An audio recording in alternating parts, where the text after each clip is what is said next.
పశు విజ్ఞాన బడి ఛానల్కు తిరిగి స్వాగతం. నేను మీ డాక్టర్ అని.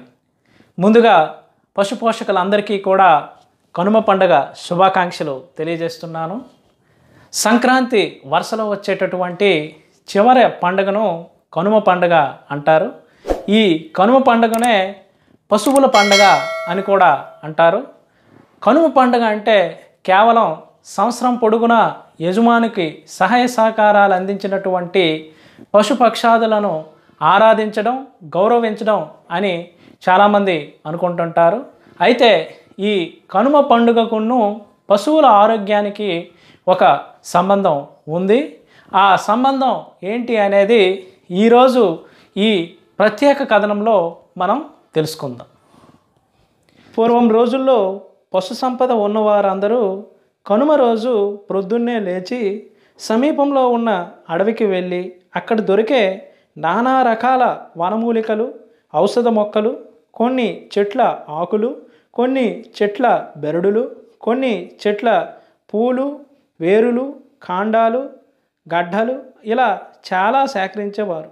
కొన్ని నిర్దిష్టమైన చెట్లు అనగా మద్యమాను, నేరేడు మాను చెక్క, మోదుగ పూలు, నల్లేరు, మారేడుకాయ ఇలా అనేక మూలికలను సేకరించి ఇంటికి తెచ్చి వాటిని దంచి పొడిలాగా చేసేవారు.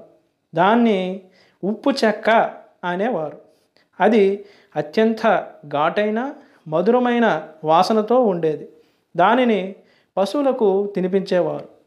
ఏడాదికి ఒకసారి ఈ ఉప్పు చెక్కను తినిపిస్తే పశువులకు సర్వరోగ నివారణగా పనిచేస్తుందని వారి నమ్మకం. అది నిజమే కావచ్చు. ఏం చేతనంటే అందులో ఉన్నవన్నీ ఔషధాలు, వనమూలికలే కదా. ఆ తర్వాత పశువులకు స్నానం చేయించి వాటి కొమ్ములను సూదిగా చెలిగి ఇత్తడి కుప్పెలు తొడిగి మెడలో మువ్వల పట్టీలు, మూతికి ముజంబరాలు అలంకరించి అన్నిటికీ పక్క పగ్గాలు వేసేవారు. ఈ విధంగా చేసిన తర్వాత పొలాలన్నీ ఖాళీగా ఉండేవి కాబట్టి పశువులను పొలాల్లోకి స్వేచ్ఛగా విడిచిపెట్టేవారు.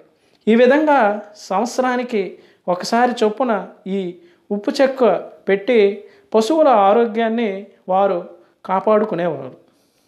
సో ఇంతటి ప్రాశస్త్యం ఉన్నటువంటి ఈ కనుమ పండుగ రోజు మీరందరూ కూడా మీ పశుపక్షాదులను గౌరవిస్తారని, అలాగే వాటిని ప్రేమగా చూసుకుంటారని ఆశిస్తూ మరొకసారి మీ అందరికీ కనుమ పండుగ శుభాకాంక్షలు తెలియజేసుకుంటున్నాను.